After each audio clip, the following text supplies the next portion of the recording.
Welcome back. This is Brighter Morning with Bo, and I'm Bo Tiwari. You are watching on MCTV, Multicultural TV. Please stay with us, and you can call 609-6283, 609-6284. And let's talk now to the chairman of the Sangre Grande Corporation, Mr. Anil Juteram. Good morning, Anil. How are you? Good morning, Doctor, and your viewers. Very good. Thank you. It's good to see you. How are you making out as chairman of the corporation? You've been there, what, 2 years now? Yes, this next month will be my 2 years in office as chairman of the Sangre Grande Regional Corporation. Okay, and you were a councillor before? Yes, I was elected councillor in 2016. Okay, how has your stint been as a councillor, and how do you find it now as chair?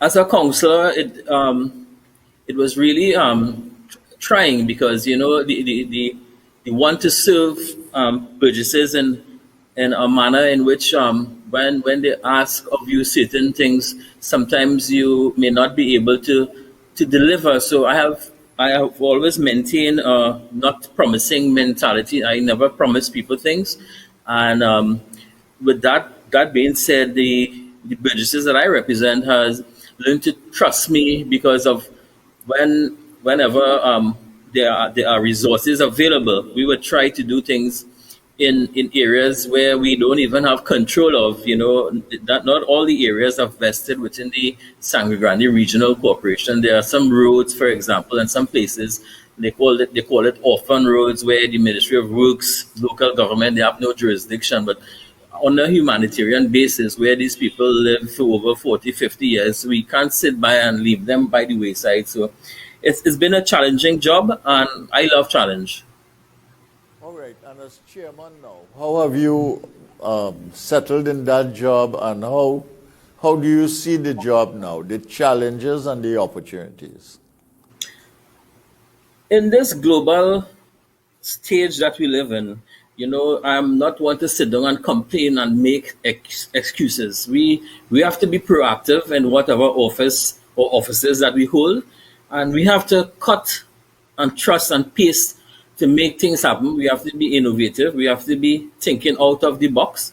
We are not an island. I am certainly not an island to myself. I interact with council members. I interact with, on both sides, members of the PNM, UNC, to see how best the Sangre Grande Regional Corporation can act as a cohesive unit in terms of the deliverables that we may have, and in terms of doing things outside of the remit of the corporation, but within the constraints of the law.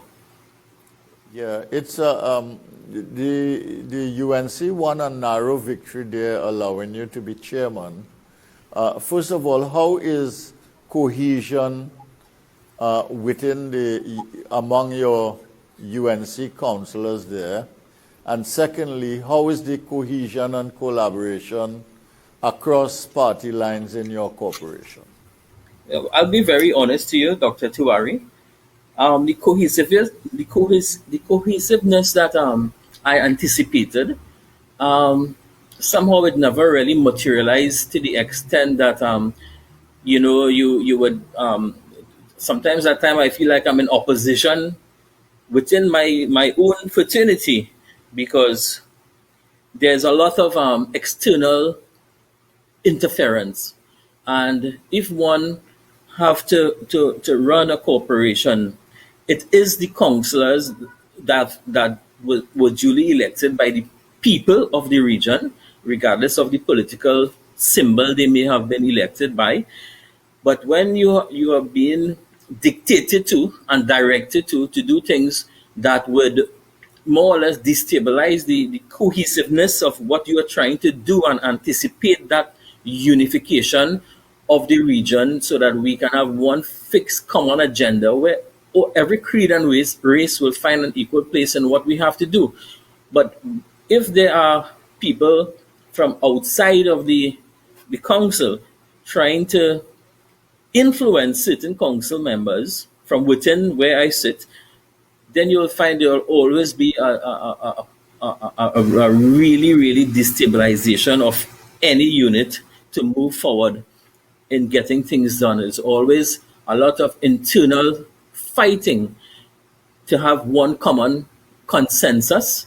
And at times, I have to be honest with you, in order to get simple things done, like approve unspent balances and so on, I may have to sit as the chairman and use my second casting vote to get things done for all the burgesses. It's things like buying material to patch roads and things. These simple things is opposition right through from people And in your you're saying some of the opposition is from your own councillors because of, I am simply speculating now, either party interference or other some kind of interference. Can you confirm that or say anything yeah, about yeah, it? sure.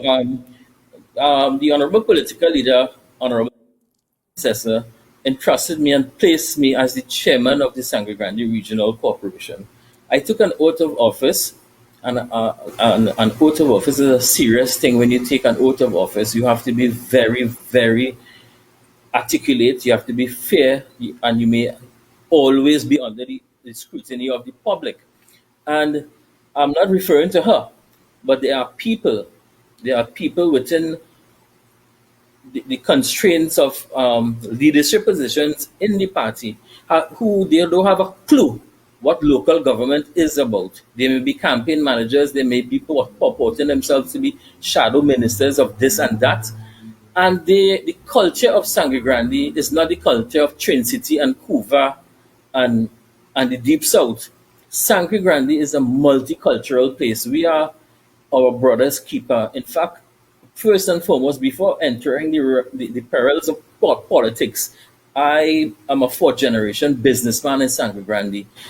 And I have known how to interact with all types of people, all level of people, all class of people, all race of people. And I brought that ingredient into the politics. And there is no way that in order for us to go forward as a country, which is so badly polarized at this point in time, that what we do may appear to be even further adding fuel to that level of polarization. So I try to really, really do what we can to unify our region and by extent to come across as a unifying factor in the politics of Trinidad and Tobago. And there's no way that I am going to do anything other than that. It's not about we and them, it's about us as a country and a region. Yeah, well, I know San Grande well, having had a little history there. And I know that it's a place in which integration is real, mutual respect is real, and people work together. I mean, you have not just Indians and Africans, but you have a lot of mixed people of... Certainly. We have Yeah, Chinese, we have yeah, you have a lot of Portuguese, mixed people there. It Syrians, is yes. a geographical pool of mixing in the country, and people are easy with each other. So anybody who wants to lead or get things done in the community has to have an easy way with all kinds of people. And Sure. the politics of other places will not go down very well there. But what could be the motivation of those people who interfere? What do they want? Why don't they leave you alone and leave the corporation to run its business and simply issue party guidelines as to how all corporations should be run if they are controlled by the party? You see what is happening, huh? What is happening? The party in which I was blessed to become the chairman through my party, the United National Congress, and the honorable political leader Kamala Kusabi says it.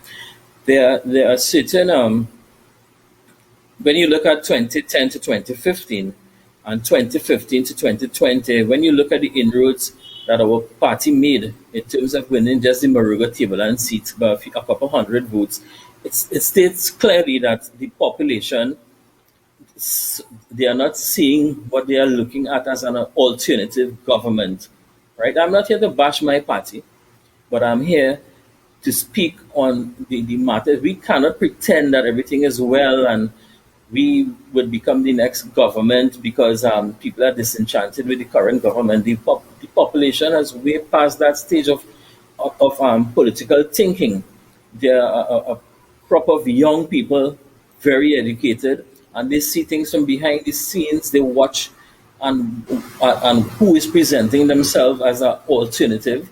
And this, when you hear these people talk, when you hear people within the constraint, the diehard people of the party itself, when you hear they are totally out of the charge, the energy to charge to make any contribution, something is fundamentally wrong. And the party cannot be guided by a campaign manager who is clueless about the entirety of a region, what the country is thirsty for, what they want. And a party cannot be run by the dictates of someone who believes that he or she is above anything else, any scrutiny, accountability, and they just have to order and the activists or whoever just trump and follow. So it does not work like that anymore in Trinidad and Tobago. But And the election results have shown that. But don't people realize that that was a P&M corporation, and this has only been recently won by the UNC, which is that you have made some gains there, and that the job really is to serve the people well and to make further gains in the corporation? I mean, don't they see the simple wisdom of that? Unfortunately, they don't see that sort of I'm not speaking about the political leader, but there are those who she would have entrusted and those who would have taken positions of certain senior portfolios. And I come across as the wrong one in the situation and in this current climate, because what I stand for, I would stand there is life after politics, and I can't pretend to do what is not correct during my tenure, right?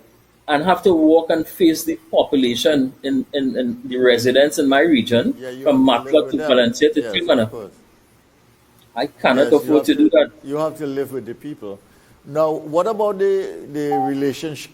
What about the relationship with the across party lines? What is happening there? As I said, the office of being the chairman of the Sangre Regional Corporation is an office that I respect, and I can say with utmost 100% clarity that I have never shown any form of discrimination or neglect across party lines. I always listen. I try to treat people fair in order to get support. You must have people buying into what you are trying to do. Your vision, you're here to listen to them, to actually make them feel that they are part of the system. You cannot say that, yeah, we in charge of the corporation. It's either you follow us or you're left behind. No, it's a region that we have here, and we try to move the region forward, right? That is what we do. And at the end of the day, when the election bell has rung for election, it's a different thing. It's a different thing when campaign starts. But in the interim, in order for smooth sailing and no turbulence, we have to be unified in order for our projections and for our commitment to the people that placed us here. Local government is as you walk out your house, you see drains, you see roads, you see pavement, garbage to be cleaned up and so on. This is local government, and we cannot have a top-down approach looking down at people. You have to be able to adapt yourself to the common person on the street, the poorest person, listen to them, hear what you can do to anticipate some form of happiness to them. And that is what people place you here for. That is what taxpayers put you there for. Not to sit down in an office and say, we in charge and we're going to do this to benefit our people. I'm not saying that is the instruction that my leader gave me. That is nothing. She said, serve the people. But there are people that doesn't have a clue about how a corporation have to be run in order for it to be successful and at the end of the day give results to the burgesses. And to be honest, my biggest challenge is to work with people in order so that we can have one common consensus. It's always a influential thing where people on the outside influencing people from within, and because of that, nothing can be placed in one common concrete way to get things solid and moving forward. What are some of the Very much biggest fragmented. What are some of the biggest problems you face in the Sangre Grande region? I mean, I know you must have problems of roads and drains. That is a Sure. problem all over the country. I know that you have, within recent times, problems of flooding. Sangre Grande never used to be a place with a lot of flooding, but you're getting some of that now. Yes. And I know that you also have a challenge with agriculture. Sangre Grande is a highly productive place in terms of agriculture. For instance, besides the other things that are produced there,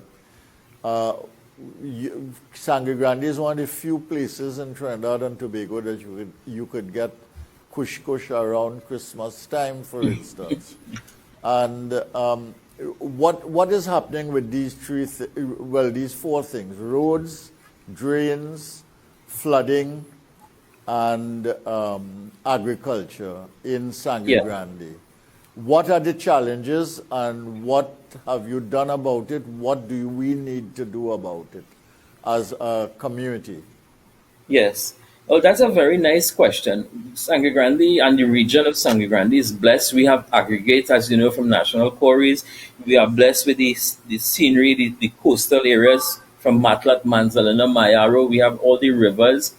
We have ecotourism. We have land for agriculture. But unfortunately, the agricultural access roads have not been upgraded, and hence the result, a lot of people have problems where people have to come out with their vehicles to sell their produce, and people who may be from outside of Sangre Grande to go into those farms. So we have some issues in terms of upgrading agricultural access roads. We have the Prida Lassini also. There are some issues. We have some, as you alluded to, the issues about flooding. We have a lot of unscrupulous land developers in Sangre Grande. We have a lot of illegal quarrying taking place where people are blocking watercourses to wash their gravel and so on.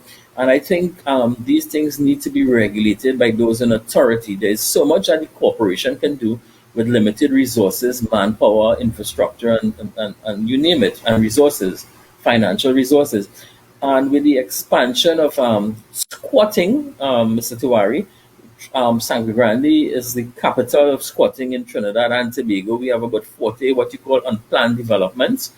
And the Commissioner of State Land seems to be very much toothless in terms of implementing laws and constraints. If you look at the entire Valencia stretch when you're coming into Sangre Grande from Valencia, people are cutting down those trees that, the signs that say no squatting, forest reserve, protected area. They are building shacks in front of those areas.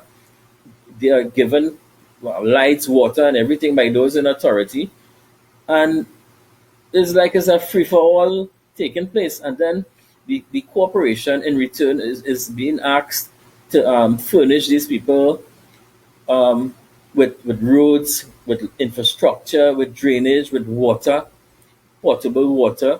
So it's really a strain that the corporation has been undergoing with all these challenges, and not bashing any situation, the economic situation, but remember, we are operating on less budget than we would have been accustomed to 10 years ago. We are constantly being cut from our funding and so on.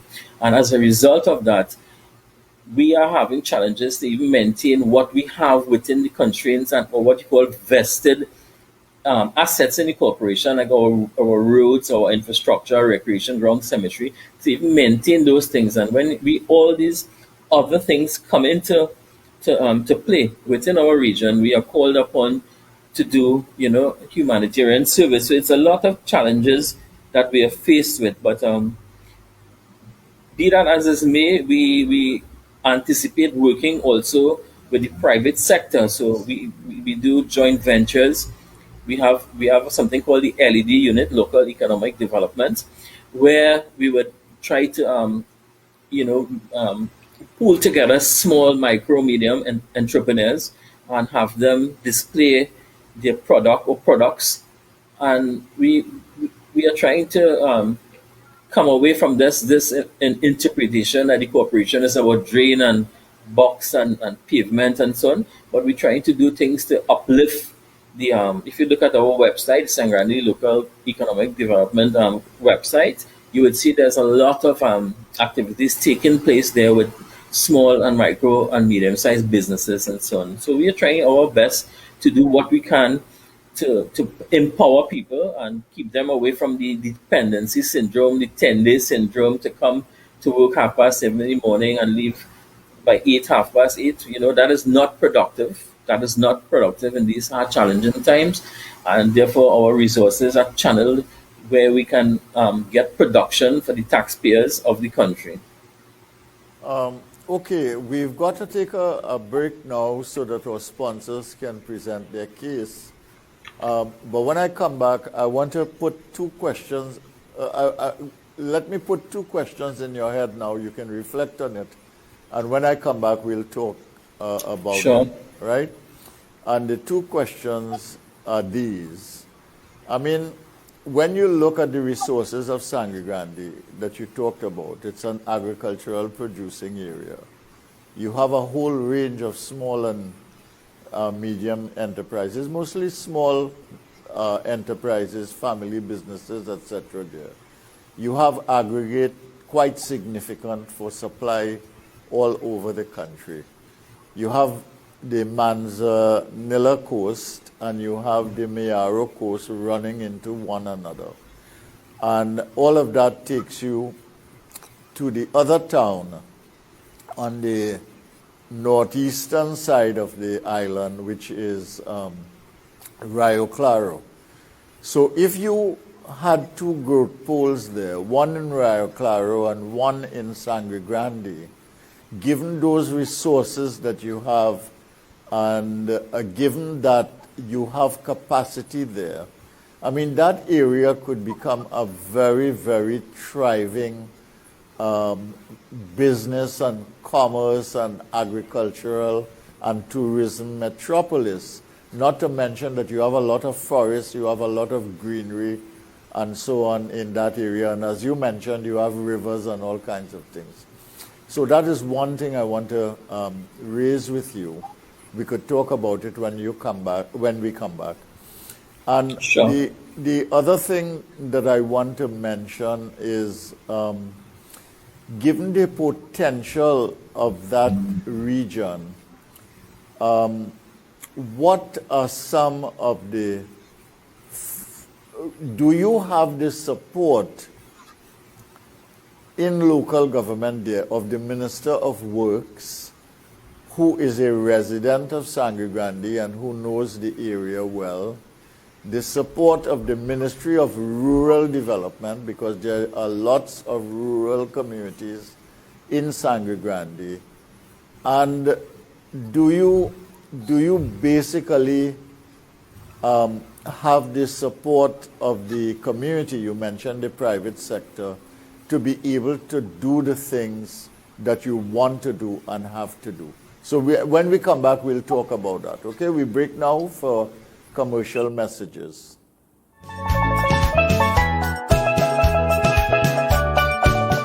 Welcome to Lifetime Solutions, where you can trust your roof to us. Our services include custom fabrication, steel framing, roofing installation, on-site roll forming, roofing maintenance and services. Call 223-ROOF or 223-7663 for a quote today or visit our website www.lifetimesolutionst.com. Lifetime Solutions. You can trust your roof to us. Call 223-ROOF or 223-7663 for a quote today or visit our website www.lifetimesolutionstt.com.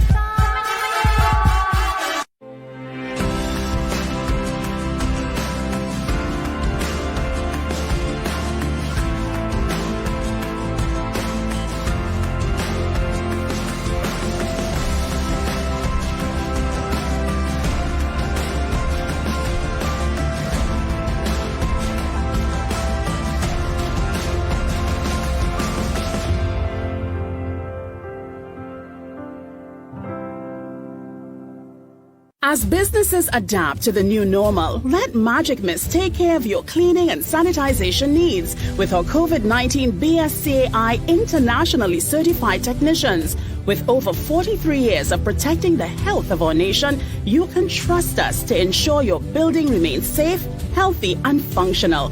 Give us a call today at 638-6675 or 332-5522. Magic Mist Services Limited, your total facilities management solutions provider.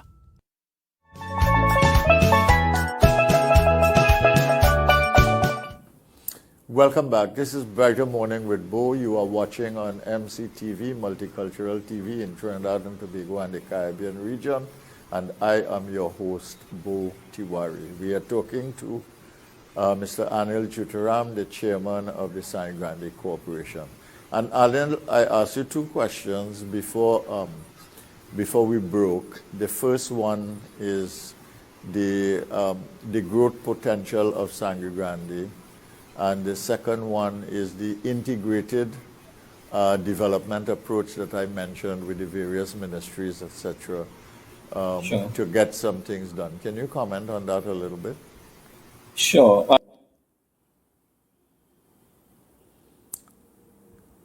We've lost sound. Check your internet. Check your phone or your microphone or your connection or whatever. Are you on? No, we've lost the sound. Check the sound. We've lost the sound in your end. I'll break for 30 seconds and you sort it out. Okay?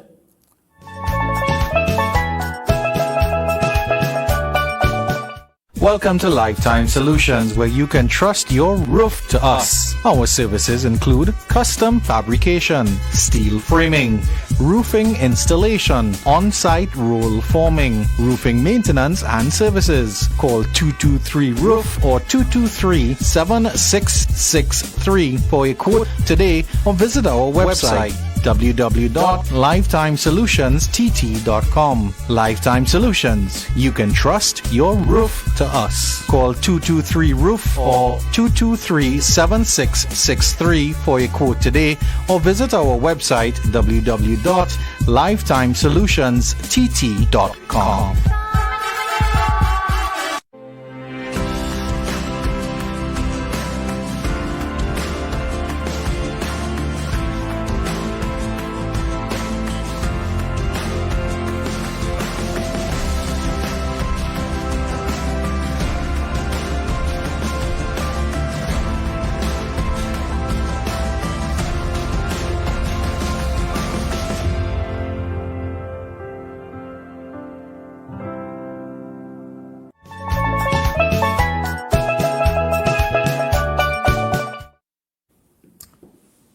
Welcome back. We're talking to Anil Juteram, the chairman of Grande Cooporation. Did we get your sound back?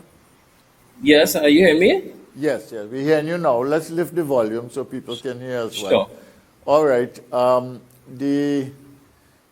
asked you two questions. You want to address those? Yeah, sure. As you rightfully said, we are poised in Sangre Grande and blessed with all the natural resources. We just have to tap into these resources. And once we get the relevant ministries to help articulate and format these hidden prizes, for example, we have a lot of tourist attraction. Once the Ministry of Tourism decides to spend some money to enhance what you call the Tamana Bat Caves and so on, that's the only cave in I believe the Caribbean where the white bats can be found, and that's a tourist attraction. We have the scenery from Matlot to Mayaro, Manzalina. We have the turtle nesting areas along the coastal areas. And agriculture is so, a lot of people, especially with the COVID situation, has gone back to agriculture.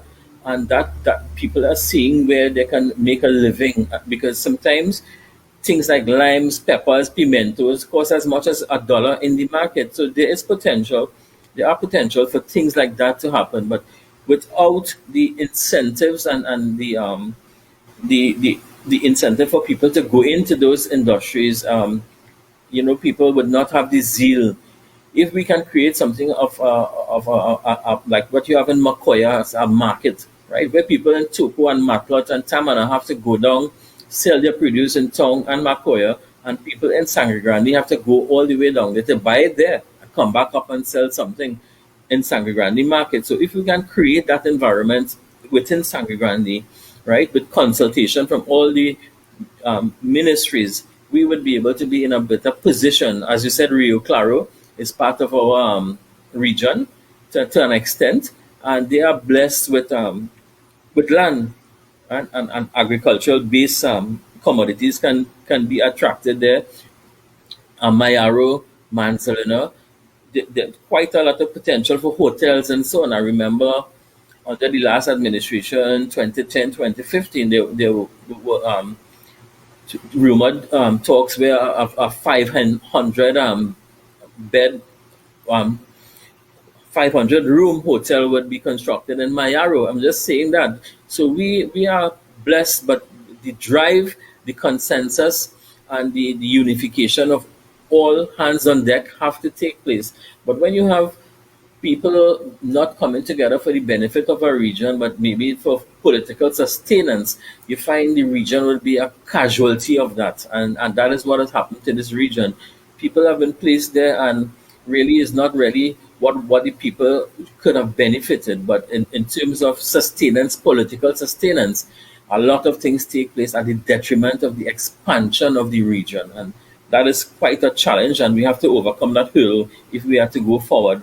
Secondly, you asked about the Ministry of Works and what's the relationship with the Ministry of Works. Quite frankly and honestly, I think the Ministry of Works, seeing that the Honorable Minister, Mr. Rohan Sindanal, is a born and bred soil of Sangre Grande, a born and bred son of Sangre Grande, I am a bit disappointed at his level of communication with members of council and certainly myself as chairman.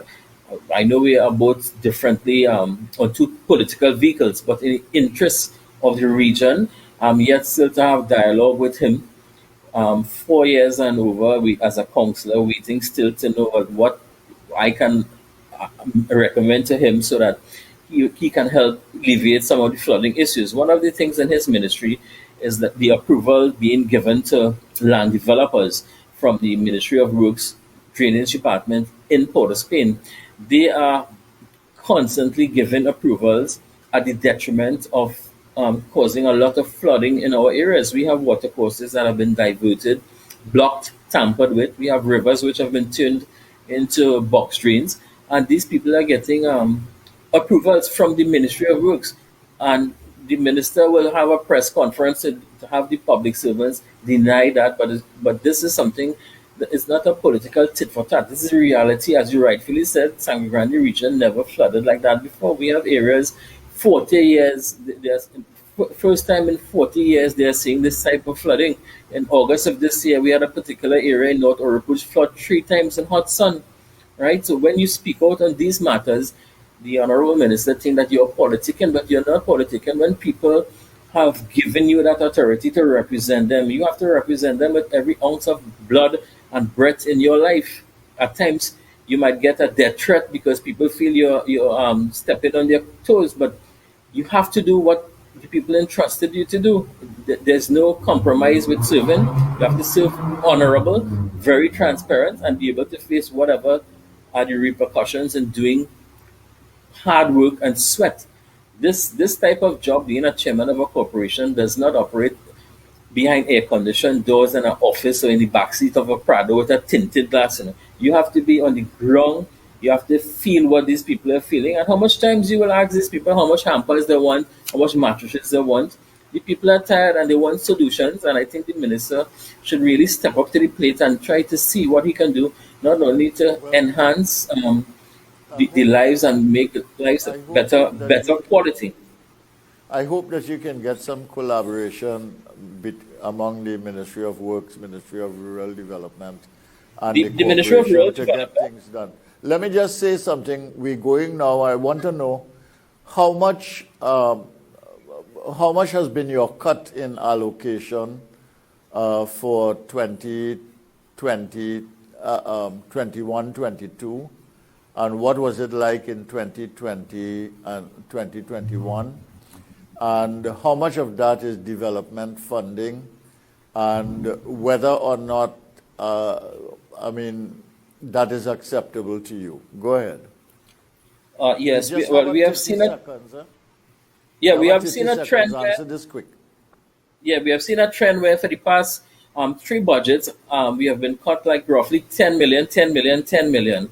And in serious areas where that infrastructural work could have been enhanced to create agricultural access roads and better road and drainage, that has been cut a lot. We mostly get releases for things like scavenging and to keep the corporation running in terms of staff and so on. But in terms of development programs and so on, we have been badly affected with that. Yes, I want to say I'm impressed with your perspective. I mean, you have not been afraid to criticize your own party, and you have not been afraid to criticize the government and the government ministers. And you speak for the people and you speak for the corporation as chairman. And I want to commend you on that. You may get some backlash on both sides. That is the nature of low politics in this country. But I want to say that out of your discussion has come out the fact that, yes, you need politics in order to get to the point where you can govern. But once you get to governance, there is a distinction to be made between narrow partisan politics and governance. And thirdly, that your business, when you are in government, whether local government or national government, is to look after the interests of the people that you serve and to serve them well. I want to thank you for your contribution this morning, and maybe on another occasion we will talk again. Okay? Thank you very much, Mr. Tiwari. It was my pleasure. And keep up the good work. God bless. Thank you. All right. Thank you very much. This is Brighter Morning with Bo. I am Bo Tiwari, your host on Brighter Morning with Bo, and this is MCTV, Multicultural TV. We go to Andrew Chan and the 7 o'clock news.